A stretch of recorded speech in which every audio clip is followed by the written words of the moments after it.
नमस्कार, आप देख रहे हैं सुदर्शन न्यूज और मैं हूं आपके साथ अमित शर्मा। शाम के 7 बज चुके हैं और समय हो चुका है जवाब तो चाहिए का, जिसमें आज हम बात करेंगे जयपुर में सड़क हादसे की।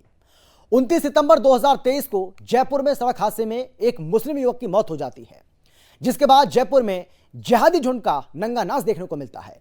आपसी कहासुनी में हुई मुस्लिम युवक की मौत को इस्लामिक कट्टरपंथी भीड़ ने सांप्रदायिक रंग दे दिया और इसका असर यह हुआ कि सरकार को इस जिहादी झुंड के सामने सरेंडर करना पड़ा।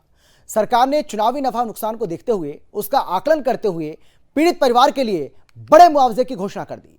मुआवजे राशि इतनी कि किसी बलिदानी के परिवार को भी कभी हो सकता है कि नसीब हुई हो।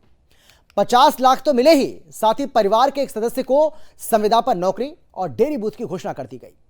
चलिए, यह तो बात हुई सरकार की ओर से दिए गए मुआवजे की। अब आपको बताते हैं कि आखिर 29 सितंबर 2023 की रात 10:45 पर आखिर हुआ क्या। दरअसल राजस्थान के जयपुर स्थित सुभाष चौक पर दो बाइकों की भीषण टक्कर होती है, जिसमें एक बाइक राहुल नाम के हिंदू युवक की होती है और दूसरी मुस्लिम युवक इकबाल की। दोनों टक्कर के बाद सड़क पर जा गिरते हैं। जाहिर सी बात है, अगर टक्कर होगी, वो भी अगर सीधा कॉलिजन हो रहा है तो दोनों गिरेंगे। सड़क पर दोनों जा गिरते हैं, जिसके बाद इकबाल उठता है और तड़ाक से राहुल के मुंह पर थप्पड़ जड़ देता है। दोनों में झगड़ा शुरू हो जाता है। उसके बाद बीच बचाव के लिए कुछ लोग वहां पर पहुंचते हैं, जिसमें कुछ बुजुर्ग भी होते हैं और इसी दौरान इकबाल बुजुर्ग को गाली देता है। समझाने के बावजूद इकबाल नहीं मानता है, जिससे गुस्साए भीड़ उसकी पिटाई कर देती है, जिसमें उसकी जान चली जाती है। उसके बाद जिहादी झुंड पूरे जयपुर को अपने कब्जे में ले लेता है। जयपुर को एक तरीके से आप कह सकते हैं कि ताला लगा देता है, बिल्कुल लॉक कर देता है। और ये इस्लामिक कट्टरपंथी सरकार को इतना मजबूर कर देते हैं कि वो उनके सामने सरेंडर कर देती है। 28 जून 2022 राजस्थान के जयपुर का वो वाकया तो आपको याद होगा, जिसमें एक टेलर की दो जिहादियों ने बेरहमी से हत्या कर डाली थी और सोशल मीडिया पर वीडियो डालकर हत्या की इस बात को स्वीकार भी किया था। यह एक ऐसा जघन्य अपराध था जिसने पूरे देश को झकझोर कर रख दिया था और बहुत कोशिश के बाद सरकार की ओर से इस बात की घोषणा की गई थी कि कन्हैयालाल के परिवार को 31 लाख रुपए की मदद दी जाती है। यानी कि आर्थिक तौर पर 31 लाख रुपए की मदद उस वक्त कन्हैयालाल के परिवार को दी गई थी। आज अपने इस कार्यक्रम में हम चर्चा इस बात को लेकर करेंगे कि क्या राजस्थान सरकार की नजर चुनावों में, क्योंकि विधानसभा के चुनाव है, अब इसी साल के अंत में वहां पर विधानसभा के चुनाव होने हैं, क्या सरकार को यह लग रहा है कि जो नफा नुकसान है उसके हिसाब से मुआवजे का ऐलान कर दिया जाए? क्योंकि जिस तरीके से ये जिहादी भी घटना हुई और अगर उनकी बात को नहीं माना जाता है तो हो सकता है कि चुनाव में इसका असर दिखता। इसीलिए सवाल यह है कि क्या राजस्थान सरकार की नजर चुनावों पर है, और सवाल यह भी है कि क्या राजस्थान में धर्म और जाति को देखकर मुआवजे की राशि तय की जाती है, क्योंकि जो किया गया है उससे तो ऐसा लग ही रहा है। चलिए, एक रिपोर्ट आपको हम दिखाते हैं, उसके बाद चर्चा करेंगे और चर्चा में कौन कौन खास मेहमान हमारे साथ मौजूद रहेंगे उनसे भी आपको हम परिचय कराएंगे। लेकिन पहले एक रिपोर्ट आपको हम दिखाते हैं, देखिए सारा।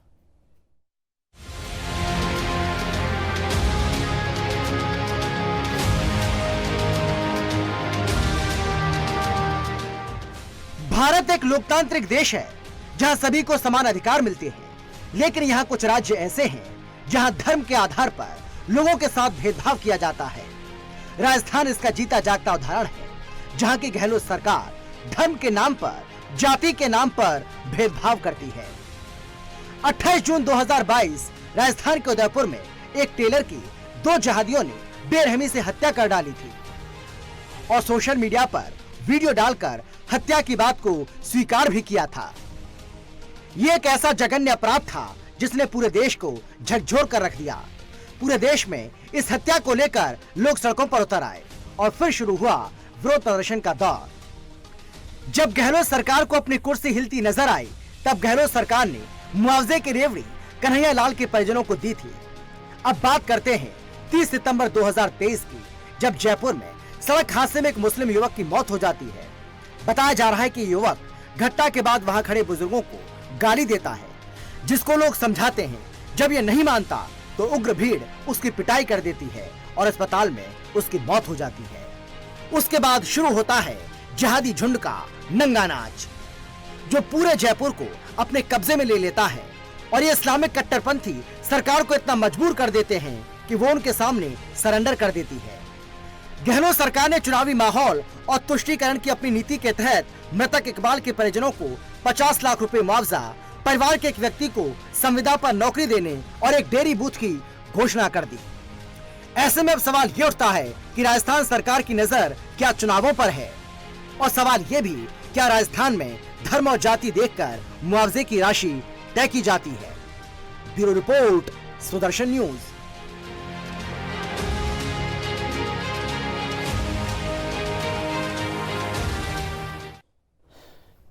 तो बिल्कुल आज चर्चा इसी को लेकर करेंगे, और सवाल वही है कि क्या जाति और धर्म देखकर, खासतौर पर धर्म देखकर, क्या गहलोत सरकार मुआवजे की राशि तय करती है। बहुत गंभीर विषय है, और इसीलिए हमने सोचा कि इस मुद्दे को लेकर एक गंभीर चर्चा की जाए। कौन कौन खास मेहमान हमारे साथ मौजूद रहेंगे, सबसे पहले उनसे आपको हम परिचय कराते हैं। हमारे साथ कांग्रेस की ओर से कांग्रेस के नेता विजय कौशिक जी जुड़ गए, बहुत स्वागत है सर आपका। इसके साथ ही हमारे साथ सुरेश गर्ग जी, जो कि राजस्थान बीजेपी के प्रवक्ता हैं, बहुत स्वागत है सर आपका भी। इसके अलावा हमारे साथ रमेश ठाकुर जी, जो कि पॉलिटिकल एक्सपर्ट हैं और अक्सर आप उन्हें देखते हैं हमारे साथ चर्चा में जुड़ते हैं, सर आपका भी स्वागत है। इसके अलावा हमारे साथ मुस्लिम स्कॉलर हाजी नाजिम साहब, वो भी अक्सर हमारे साथ चर्चा में मौजूद रहते हैं, और आज भी इस गंभीर विषय को लेकर हम चर्चा उनके साथ करने वाले हैं। आप सभी का फिर से बहुत बहुत स्वागत।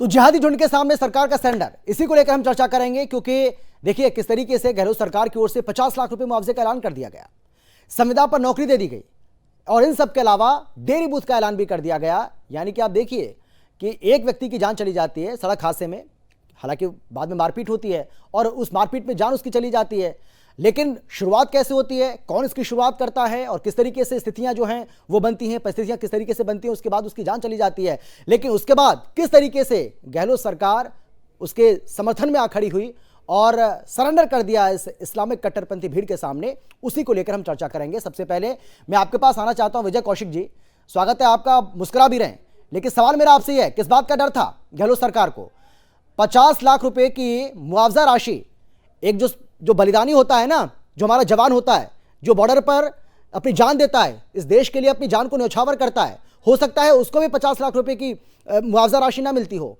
उसको भी हो सकता है कि यह राशि ना मिलती हो, लेकिन गहलोत सरकार न केवल 50 लाख रुपए दे रही है, 50 लाख रुपए की आर्थिक सहायता कर रही है, बल्कि डेयरी बूथ भी दे रही है, और संविदा पर एक व्यक्ति को नौकरी भी दे रही है परिवार के। किस बात का डर है विजय जी? होता है उसे कुछ नहीं मिलता, जो सरकार का जो सिस्टम है उसके तहत उसे कुछ प्राप्त हो तो हो, वरना जिस तरह से जो बड़ी बड़ी धनराशियां हैं वो उसके परिवार को नहीं मिलती। तो इसलिए मोदी सरकार को सबसे पहले ये घोषणा करनी चाहिए कि आज के बाद में देश की सीमा पर कोई भी सैनिक शहीद होगा उसे 1 करोड़ रुपए का मुआवजा दिया जाएगा। निश्चित तौर पर कांग्रेस पार्टी की तरफ से हम भाजपा के इस कदम का भरपूर स्वागत करेंगे, पहली बात। दूसरी बात, हमें ये पता चला है कि भारतीय जनता पार्टी ने एक निर्णय लिया है कि 2014 में मोदी जी की सरकार आने के बाद में जितने भी हिंदू मुस्लिमों के हाथों मारे गए हैं या किसी अन्य जाति के लोगों के हाथों मारे गए हैं, उन सबको भारतीय जनता पार्टी 1-1 करोड़ रुपए देने जा रही है। और अगर नहीं दे रही है तो ये समझ लीजिए हिंदुओं की अगर इस देश में कोई दुश्मन है तो वो भारतीय जनता पार्टी। अच्छा, आप अपनी बात कर रहे थे कन्हैया लाल जो टेलर की, जिसको 2 आतंकी जो मुस्लिम आतंकी थे उन्होंने गर्दन काट कर मार डाला। मुझे खुशी है कि आप ये स्वीकार कर रहे हैं कि राजस्थान सरकार ने 31 लाख रुपए उन्हें दिए थे उनके परिवार जी। तो भाई भारतीय जनता पार्टी के हाथ तो नहीं बंधे हुए थे, मोदी जी अमित शाह के हाथ तो नहीं बंधे हुए थे। उन्हें चाहिए था कि वो हिंदू होने के नाते, कथित रूप से हिंदू सरकार होने के नाते, वो भी अपनी तरफ से 50 लाख रुपए कन्हैया लाल के परिवार को ये तो नहीं जा रहा था उनका। ठीक है, देखिए कानून व्यवस्था विजय कौशिक जी, विजय कौशिक जी आप वरिष्ठ नेता हैं सर, आप बात को समझिए। कानून व्यवस्था जो होती है वो राज्य का विषय होता है। वहां पर 31 लाख और यहां पर 51 लाख, 50 लाख और 50 लाख के अलावा और भी बहुत कुछ। अब मैं इसका जवाब दे देता हूं, क्योंकि वो हिंदू था और ये मुस्लिम है। नहीं, अब देखिए ना, आप कह रहे हो ना हिंदू मुस्लिम के आधार पर भेदभाव हो रहा है, तो ये भेदभाव किसने शुरू किया? भारतीय जनता पार्टी की सरकार ने किया कि उनकी जो प्रवक्ता थी नुपुर शर्मा, जिसके बयान के ऊपर ये सारे मामले नहीं, मुझे आप एक मेरे आप एक सवाल का जवाब नहीं सर, आप जलेबी की तरह आप घुमा रहे हैं। मेरा एक सिंपल सा सवाल आपसे ये है, क्या अब ये माना जाए, कर रहा हूँ। क्या अब ये माना जाए कि गहलोत सरकार एक नियम बनाने जा रही है कि अगर ऐसा कोई भी एक्सीडेंट होता है, किसी भी तरह का कोई भी एक्सीडेंट होता है, तो उसमें जो मुआवजा राशि होगी वो 50 लाख रुपए की होगी। 50 लाख रुपए मुआवजा राशि तय की जाएगी, चाहे वो हिंदू हो या मुस्लिम हो या कोई भी। अगर किसी तरीके से इस तरीके से जान जाती है, एक्सीडेंट होता है और उसके बाद कोई ऐसी परिस्थिति बनती है, तो उसमें जो मुआवजे राशि होगी, जो मुआवजा की राशि है, वो 50 लाख रुपए होगी। उम्मीद करें। नहीं, सुनिए ना मेरी बात जी, मैं तो ऐसा करते हैं, आप राजस्थान के मुख्यमंत्री बन जाइए और आप एक कानून बना देना। जहां तक हमारी गहलोत सरकार की बात है, मुझे सर एंकरिंग में बहुत मजा आ रहा है सर। अरे तो सुनिए ना अमित शर्मा जी, सुन तो लीजिए ना, आपने सवाल किया, जवाब देना मेरा फर्ज है, वो सुन लीजिए। मैंने पहले नूपुर शर्मा की बात की थी कि उसको मुस्लिम कंट्रियों के दबाव में भारतीय जनता पार्टी की सरकार ने भाजपा से हटा दिया। तो मुस्लिम जो कंट्रीज हैं उनके दबाव में मोदी सरकार काम करती है, जो कि अपने आप को एक हिंदू गवर्नमेंट कहती है, पहली बात। अब गहलोत सरकार का ले लीजिए मुद्दा। देखिए, कोई भी मुआवजा, कोई भी चीज, पहली बात तो किसी आदमी की जान 50 लाख तो नहीं हो सकती ना भाई। मान लीजिए मोदी जी के परिवार को कोई 1 करोड़ दे दे और कहे कि जी मोदी जी की गर्दन हमें दे दो, क्या दे देंगे मोदी? नहीं, पहली बात तो मुझे इस पर आपत्ति है। देखिए, देश के प्रधानमंत्री के नहीं, विजय कौशिक जी, आप समझदार के बावजूद अगर ऐसी बातें करते हैं, बहुत गलत बात है। नहीं, देखिए, देश के प्रधानमंत्री के बारे में आप ऐसे अपशब्द, ऐसी बातें नहीं बोल सकते। आपको अपशब्द लग रहे हैं, मैंने सिर्फ एक मुद्दा रखा है। क्या बोल रहे हैं आप? देखिए, आप सोचिए ना, मैं आपसे पूछ रहा हूँ, आप क्या बोल रहे हैं। नहीं, देखिए, अगर आप नफरत करिए, आपके परिवार से कोई कहे, आपको अधिकार है, आप कुछ भी नहीं, ऐसे नहीं बोल। नहीं, अरे वो अमित शाह जी जाने, मैं जानूं, कांग्रेस जाने, ये बहुत गलत बात है, ये बहुत गलत बात है। और इससे ये पता चलता है, इससे पता चलता है कि कांग्रेस पार्टी के नेता, कांग्रेस पार्टी के प्रवक्ता किस तरीके से और किस कदर प्रधानमंत्री देश की नफरत सब समझ रही है, लेकिन मेरी बात पूरी होने दो। ठीक है, मेरी बात पूरी करूंगा, पहले दोबारा आऊंगा आपके पास। नहीं, ना, पहले मेरी बात पूरी कर लेने दो। बाकी लोग भी है ना। देखिए, किसी की भी जान की कीमत, सुनिए, जल्दी से बोलिए। किसी की भी जान की कीमत पैसे से नहीं तोली जा सकती, पहली बात जी। दूसरी बात, आपने कहा कानून, अरे यही बात उनको समझाते ना, वो जो इस्लामिक कट्टरपंथी जो भीड़ वहां पर जमा थी, जो जिहादी भीड़ वहां पर जमा थी, उनको क्यों नहीं समझाया आपने कि भाई आपका जो था वो तो चला गया, लेकिन क्या 50 लाख और संविदा पर नौकरी और डेयरी बूथ मिल जाएगा आपको, तो क्या आपका बंदा वापस आ जाएगा? ये बात जो आज आप टीवी पर बैठकर समझा रहे हैं सर हमें, नहीं, ये बात जो टीवी पर बैठकर आज हमें समझा रहे हैं सर, ये बात उनको समझाते ना। आपकी पुलिस क्यों नहीं समझा पाई? सरकार क्यों नहीं समझा पाई? आपका स्थानीय प्रशासन क्यों नहीं समझा पाया? और उस भीड़ को समझाते, वो जो जिहादी भीड़, जो जिहादी झुंड वहां पर था, उसको समझाते ना सर। ये हमें क्या समझा रहे हैं आप? ये हमें क्या समझा रहे हैं सर? सुरेश जी जवाब दीजिए, सुरेश जी जवाब दीजिए। बीजेपी को ऐसा क्यों लग रहा है? क्योंकि बीजेपी के तमाम नेताओं के कल बयान हम सुन रहे थे, जो स्थानीय नेता है उनका ये कहना है कि भेदभाव किया जा रहा है, धर्म के नाम पर लोगों को बांटा जा रहा है, धर्म के नाम पर ये मुआवजा राशि को तय किया जा रहा है। आपको ऐसा क्यों लग रहा है सर? सुरेश जी बोलिए। अमित भाई निश्चित रूप से ये साबित करता है कि राजस्थान की जो गहलोत की सरकार है वो तुष्टीकरण में विश्वास करती है। उसका एक छोटा सा उदाहरण है। पहली बात तो है कि 2 युवकों की मोटरसाइकिल से भिड़ंत हो जाती है, उसको सांप्रदायिकता का चेहरा बना दिया जाता है कि साहब ये सांप्रदायिकता है। अरे भाई, 2 युवकों की झगड़े होने पे, 2 युवकों की मोटरसाइकिल पे टकराने से वो सांप्रदायिक कैसे हो गया? फिर दूसरा, मैं ये जानना चाहता हूँ कि इन्होंने किस तरह से भेदभाव किया कि कन्हैया लाल की हत्या होती है तो 31 लाख रुपए देते हैं और इसकी हत्या होती है तो 50 लाख रुपए डेयरी और मुआवजा देते हैं। मैं आपको एक और उदाहरण देता हूँ। 5 सितंबर 2019 को, हरियाणा के सुनिए, आप हिंदू होने के लिए भी मतलब कलेजा चाहिए, हिंदू होने के लिए भी। विजय कौशिक जी, आपके बीच में कोई नहीं बोला था, प्लीज, आपके बीच में कोई नहीं बोला। विजय कौशिक जी, 7 मिनट दिए मैंने आपको, 5 से 7 मिनट सिर्फ आप बोले करने की बात करते हो, सिर्फ आप और मैं बोल रहे थे, बाकी पैनल में जितने लोग थे किसी ने कुछ नहीं बोला सर। प्लीज अब उनको सुन लीजिए ना। मैं अमित जी बताता हूँ कि जयपुर के अंदर 5 सितंबर 2019 को एक घटना हुई थी। एक मन्नू वैष्णव अखबार बेचने वाला किसी मुस्लिम के घर पे पैसे मांगने गया, उस पैसे के तो न देके उसकी हत्या कर दी जाती है। अब मुझे अशोक गहलोत जी से ये पूछना है कि क्या उसको इतना मुआवजा दिया? क्या 1 रुपए का उसको मुआवजा नहीं दिया? अब बताइए कि राजस्थान की सरकार क्या कर रही है? किस व्यक्ति को तो मुआवजा दिया जा रहा है, हिंदू अगर मारा जाता है तो उसके ऊपर मुआवजा नहीं देती। तो ये साबित होता है कि, और पिछले 5 साल के अंदर 7,700 बेगुनाहों की मौत हुई है राजस्थान के अंदर। मैं गहलोत जी से पूछना चाहता हूँ कि क्या 7,700 लोगों को आपने मुआवजा दिया है तो किस आधार पे आपने आज 50 लाख रुपए एक डेयरी और संविदा पे कर्मचारी को रखा है? वो आप ये साबित करना चाहता है कि ये साबित किया जाता है कि ये तुष्टीकरण की राजनीति करती है। ठीक है, कांग्रेस हाजी नाजिम, हाँ ठीक है, राजनीति में विश्वास रखती है। ठीक है हाजी नाजिम भाई, सरतन से जुदा कर दिया जाता है, एक हिंदू युवक का सरतन से जुदा कर दिया जाता है। हमने तो नहीं देखा है कि इस तरीके से जिहादी भीड़ वहां पर इकट्ठा हो जाए। इस्लामिक कट्टरपंथी जो नंगा नाच जयपुर में मचा रहे हैं, जो हमने देखा कल, भाई ऐसे हालात जब किसी की गर्दन को काट दिया गया तब भी नहीं देखे थे हमने। क्या हो रहा है देश में?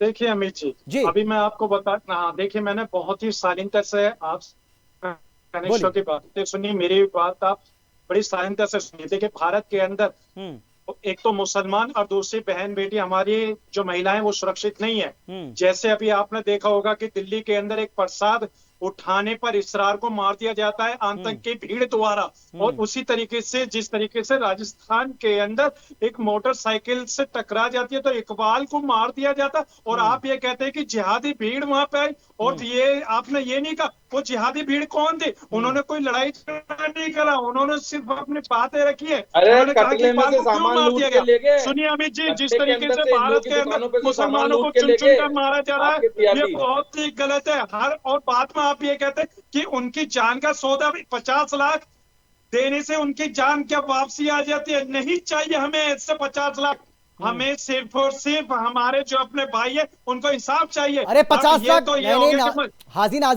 हाजी नाजिम 50 लाख मांगने के लिए तो सड़कों पर उतरे थे वो। भाई रजामंदी इस बात पर हुई है, समझौता इसी बात पर हुआ है। हाजी नाजिम समझौता इस बात पर हुआ है कि 50 लाख दो, 50 लाख दो तभी हटेंगे।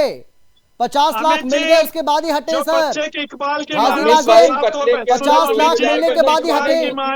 अरे मांगी यही थी, सबसे बड़ी मांग यही थी। सामान लूट के ले गए और संविदा पर नौकरी और डेयरी बूथ तो ये तो तोहफा दिया सरकार ने, ये तो तोहफा दिया है। मांग तो 50 लाख की थी। पैसा नहीं चाहिए, मुझे सिर्फ इंसाफ चाहिए।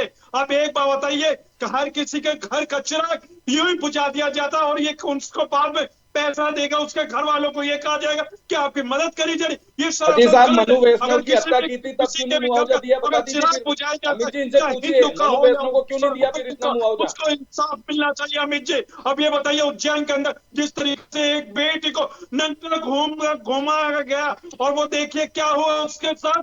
8 घंटे तक जो बताते हैं कि वो अर्धनग्न अवस्था में घूमती रही, उस बेटी के साथ क्या हुआ जब तो आपने नहीं बोला, लेकिन इसरार को जब एक प्रसाद चुराने के ऊपर या लेने के ऊपर मार दिया जाता है दिल्ली के अंदर, उसको अभी तक इंसाफ नहीं मिला। और राजस्थान के अंदर इकबाल को एक मोटरसाइकिल की टक्कर होने पे उत्मादी भीड़ इकबाल के मरने पर आपको इतना दर्द हो रहा है, कन्हैया लाल के मरने पर दर्द नहीं हुआ था क्या? हाजी नाजिम बताइए, इकबाल के मरने पर दर्द हो रहा है, कन्हैया लाल के सरतन से जुदा कर दिया, उस पर आपको दर्द नहीं हुआ? उस पर आपको दर्द नहीं हुआ? आपने उनकी बात नहीं सुनी। विजय कौशिक अरे वहां तो कहासुनी, भाई ये तो आपकी कहासुनी में जान गई है ना, ये तो आपकी कहासुनी में जान गई है। गाली गलौज वो कर रहा था, दोनों तरफ से बहस हुई है, उसके बाद आपसी मारपीट हुई है, मारपीट में जान चली गई उसकी। लेकिन वहां तो बाकायदा सरतन से जुदा किया गया था, उसका वीडियो बनाया गया था, उसको सोशल मीडिया पर डाला गया, धमकी दी गई, उसको स्वीकारा भी गया था, बुलाए गए थे। पूरी की पूरी मैं तो आपको पूरे जो मोडस ऑपरेंडी है वो बता रहा हूँ सर, मैं तो वही बता रहा हूँ आपको। ठीक है सुरेश जी कुछ कहना चाह रहे हैं, सुरेश जी आपके बात का जवाब देना चाह रहे हैं। सुरेश जी आप बोलिए, सुरेश जी आप बोलिए।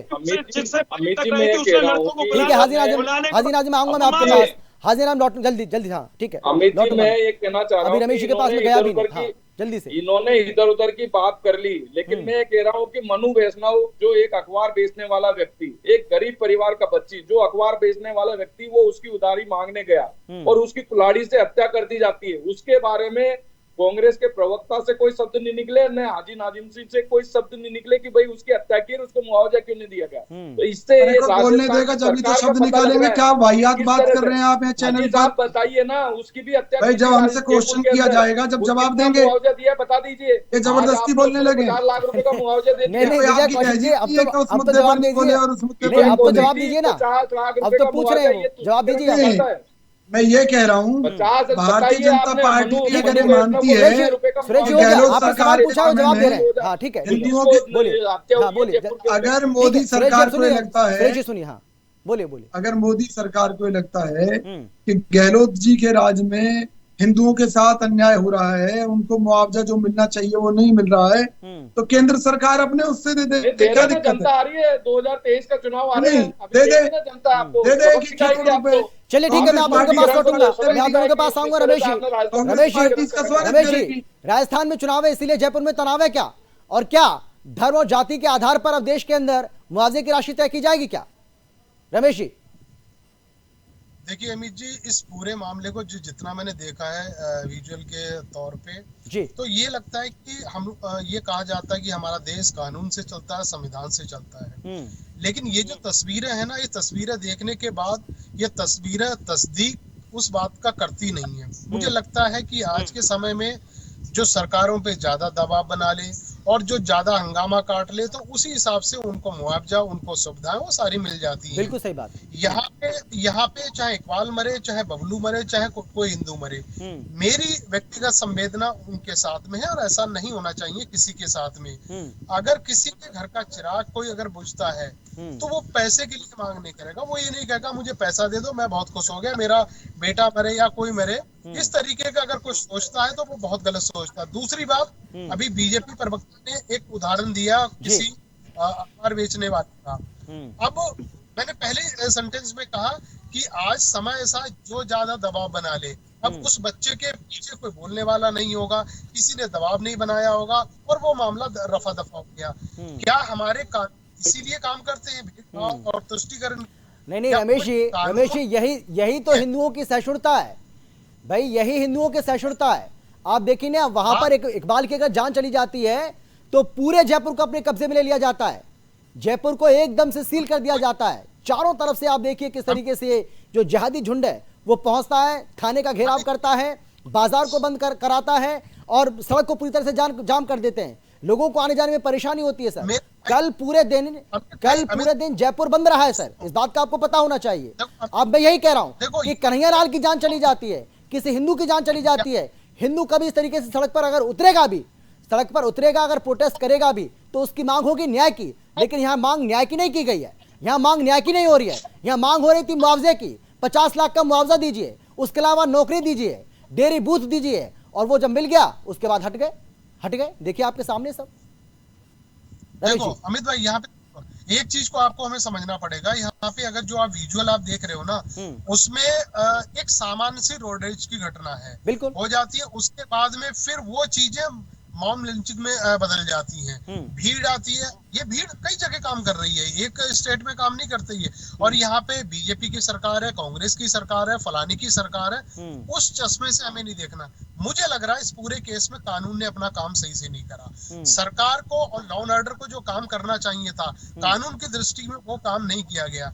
इस घटना में जो भी नामजद है उनके ऊपर गिरफ्तारी होनी चाहिए थी, और जो मानक बने हुए हैं घटना में मुआवजा देने का, जो हमारे यहाँ हर तरीके के, चाहे फसल बर्बाद हो तो उसका एक मानक तैयार है, और रोड रेज घटना और जितने सबका वो तैयार है, लेकिन मुझे लग रहा है यहाँ पे कोई प्रक्रिया को फॉलो नहीं करा गया। यहाँ पे आप कह सकते सरकार की कहीं ना कहीं चूक है। अब उस चूक को आप चुनाव से जोड़ के देखो, समुदाय से जोड़ के देखो, और किसी को जिहादी कहो, किसी को आतंकी कहो, व्यक्तिगत रूप से मैं उन चीजों का फेवर नहीं करता हूँ, क्योंकि ये घटना हुई है, रक्त रंजित घटना हुई है, एक बच्चे की जान गई है, नहीं जानी चाहिए। अगर गई है तो के दोषियों के ऊपर कार्रवाई होनी चाहिए। कार्रवाई के बाद जब कोर्ट कचहरी का जो एक जब ट्रायल चलेगा, जब सब चीजें निकल के आएंगी, तो मुझे लग रहा मुआवजा मिलना चाहिए। उससे पहले आपने दबाव उठा के जितना मांगा उसको उठा के आपने दे दिया, ये गलत है। पार्टी मुझे लगता धीरे धीरे बढ़ेगी, राज्य में कैंसर की तरह ये नहीं होनी चाहिए। नहीं तो इस बात को आप स्वीकार कर रहे हैं ना, इसका मतलब कि चुनाव है इसीलिए वहां पर तनाव है, और इसीलिए इतनी बड़ी धनराशि जो है मुआवजे के रूप में दे दी गई, क्योंकि गहलोत को लग रहा था कि अगर इसमें कोई कोताही बरती गई तो नुकसान हो जाएगा चुनावों में।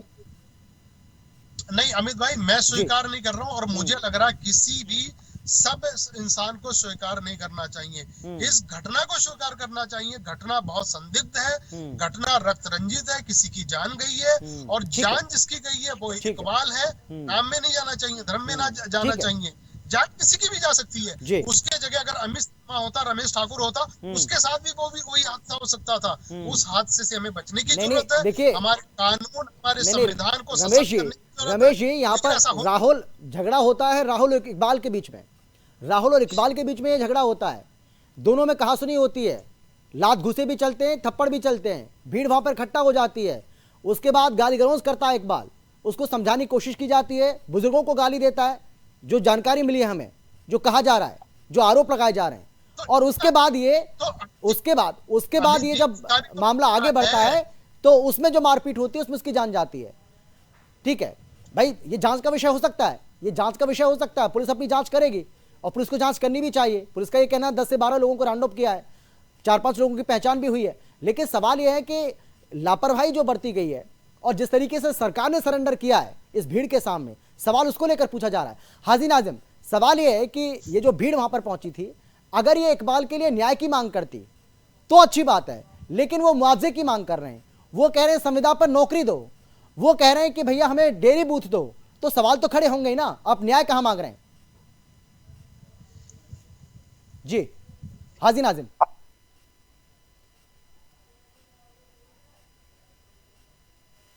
जब उसकी मांग इंसाफ की मांग कर रही है तो इसमें पैसे की बात कहां से आती है? और देखिए मैं बताता हूं अमित जी, जान जाती है, चाहे हिंदू भाई की जाए या मुस्लिम भाई की जान जाए, जान जाती है, जान की कोई कीमत नहीं होती, सिर्फ और सिर्फ उसका इंसाफ मिलना चाहिए। अब आपने देखा होगा दिल्ली के अंदर भी एक घटना हुई है, इसरार को मार दिया जाता, वो सिर्फ एक मंदिर में केला या लड्डू उठा लेता है तो उसको मार दिया जाता है, उसके खंबे से हाथ पैर बांध के किस तरीके से मारा जाता। क्या मिला? नहीं मिला। लेकिन भारत के अंदर मुसलमान और महिला सुरक्षित नहीं है, इसलिए केंद्र सरकार और राज्य सरकार को इन दोनों की सुरक्षा के लिए सख्त से सख्त कानून बनाया जाए ताकि ये दोनों सुरक्षित हों। और देखिए बात जब आती है देश के अंदर, ये जो उदाहरण आपने दिया है, हरदोई का मामला भी पढ़ा है आपने?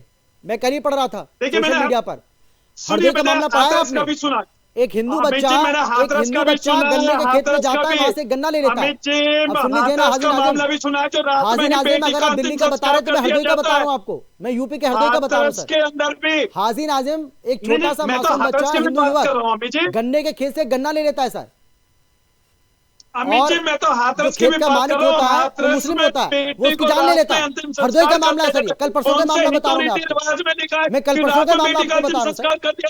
उज्जैन की अगर आप दिल्ली की बात करें तो हरदोई की बात तो करिए सर। मैं आपको तो आप ये भी बता दीजिए भाई पूरे देश के वहां पर किस तरीके से हिंदू युवक के परिवार को योगी सरकार ने क्या मुआवजा दिया है? ऐसा नहीं कि ये मणिपुर के अंदर क्या हो रहा था, मणिपुर के अंदर हमारी बहन बेटियों को निर्वस्त्र घुमाया गया, कभी कुछ हुआ नहीं हुआ। मणिपुर में आज भी हिंदुओं के साथ, ये देखिए ना सर, मैते हिंदुओं के साथ जो कुछ हो रहा है हम उसको लगातार दिखा रहे हैं सर। कैसी बात आप कर रहे हैं? मणिपुर में मणिपुर को लेकर जितने एपिसोड हमने किए, मणिपुर को लेकर जितने एपिसोड हमने किए, मुझे लगता है कि किसी भी राष्ट्रीय चैनल में एपिसोड किए होंगे सर। कैसी बात आप कर रहे हैं हाजी नाजिम? अरे आप सुदर्शन न्यूज के नियमित दर्शक है सर, देखा करिए ना आप ऐसे कैसे सवाल कर सकते हैं? विजय कौशिक जी बोलिए, विजय कौशिक जी बोलिए। देखिए मैं केवल ये कहना चाहता हूँ कांग्रेस पार्टी की तरफ से, कांग्रेस पार्टी की तरफ से पूरी जिम्मेवारी के साथ ये कहता हूँ कि देखिए हमने भारतीय जनता पार्टी को किसी हिंदू भाई को मुआवजा देने से नहीं रोका है। हमारी पार्टी खुद हिंदू भाइयों को अगर कहीं कोई बात हो जाती है तो परिस्थिति अनुसार मुआवजा देती है। ये जो मुआवजे हैं ये कई बार परिस्थिति के अनुसार निर्णय लिए जाते हैं।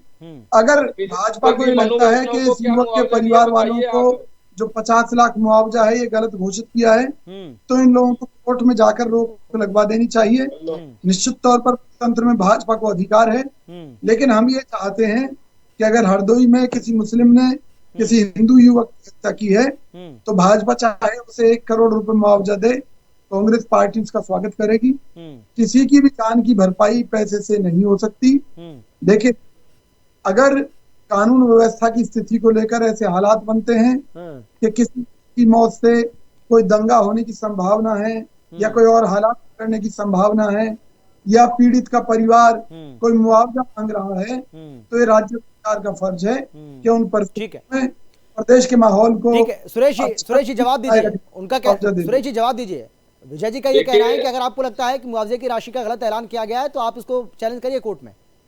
देखिए अमित भाई, इससे ये साबित कर दिया कि कांग्रेस पार्टी तुष्टीकरण की राजनीति करती है। इन्होंने ये तो कह दिया कि हम तो देंगे, लेकिन अगर हिंदू भाई की हत्या होगी तो हम 50 लाख रुपए का मुआवजा नहीं देंगे। ये साबित कर रहा है। अरे जब हम सुनिए, गलत बात आप मत कीजिए। मैंने इनसे जो टेलर की हत्या हुई थी 31 लाख रुपए दिए थे ना, मनु वैष्णव की हत्या की गई है, 31 लाख रुपए दिए थे ना टेलर की हत्या के मामले में। जो में तो अंतर है ना विजय कौशिक जी। ठीक है, ठीक है, समय नहीं बचा। रमेश जी जल्दी से, रमेश जी जल्दी से आखिरी कमेंट आपका 10 से 15 सेकंड में, जल्दी से, समय नहीं बचा सर। हाँ रमेश जी जल्दी से। रमेश जी। अमित भाई, मुझे लग रहा है इस पूरे मामले में जो लीगली स्टेप है, जो रेमेडी उनके पास है, उसका इस्तेमाल होना चाहिए, वो नहीं हुआ गया। इसमें थोड़ा सा सरकार ने बहुत जल्दबाजी में फैसला ले लिया, भीड़ के दबाव में आके, दूसरे पक्ष के दबाव में आके। ये चीजें नहीं होनी चाहिए, क्योंकि अगर ऐसा हुआ तो आने वाले समय में इस तरह की घटनाएं रुकेंगी नहीं, घटनाएं बढ़ती रहेंगी। बहुत धन्यवाद आपका, आप सभी का बहुत धन्यवाद चर्चा में शामिल होने के लिए, अपनी अपनी बात रखने के लिए। और बिल्कुल सही बात है कि क्या आने वाले समय में भी अगर इसी तरीके का कोई एक्सीडेंट होता है या इसी तरीके से किसी भी शख्स की जान जाती है तो क्या राजस्थान सरकार की ओर से उसको भी इसी तरीके से 50 लाख रुपए का मुआवजा, संविदा पर नौकरी, डेयरी बूथ दी जाएगी क्या? सवाल बहुत सारे हैं और इसीलिए गहलोत सरकार पर यह सवाल खड़े हो रहे हैं कि मुस्लिम तुष्टीकरण की जो राजनीति है वो लगातार कांग्रेस सरकार करती रही है और इसी वजह से, क्योंकि वहां पर चुनाव है, इसीलिए ऐसा लग रहा है कि जयपुर में तनाव है। लेकिन इस तनाव में किस तरीके से सरकार भी तनाव में आ गई ये भी हमने देखा और यही वजह है कि इतना बड़े धनराशि का ऐलान कर दिया गया, वो भी जब आपसी कहासुनी में किसी व्यक्ति की जान जाती है। उसमें सड़क हादसा था, आपसी कहासुनी होती है, उसमें जान चली जाती है। दोनों पक्षों की ओर से ही, ऐसा नहीं है कि सिर्फ झगड़ा एक पक्ष की ओर से किया गया था, दोनों पक्षों की ओर से झगड़ा हुआ है और उस झगड़े में किसी के ज़्यादा लगी, किसी के कम लगी, लेकिन एक व्यक्ति की जान चली जाती है। हम ये नहीं कह रहे हैं कि मुआवजा क्यों दिया, लेकिन धर्म के आधार पर मुआवजे की जो राशि है उसको जो दिया जा रहा है और इसके साथ ही जो भेदभाव किया जा रहा है, सवाल हमारा उसको लेकर है कि क्या हिंदू और मुस्लिम को लेकर जो भेदभाव किया जा रहा है ये ठीक है क्या और ऐसा क्या सरकार को करना चाहिए। फिलहाल इतना ही। देश और दुनिया की बाकी खबरों के लिए आप देखते रहिए सुदर्शन न्यूज।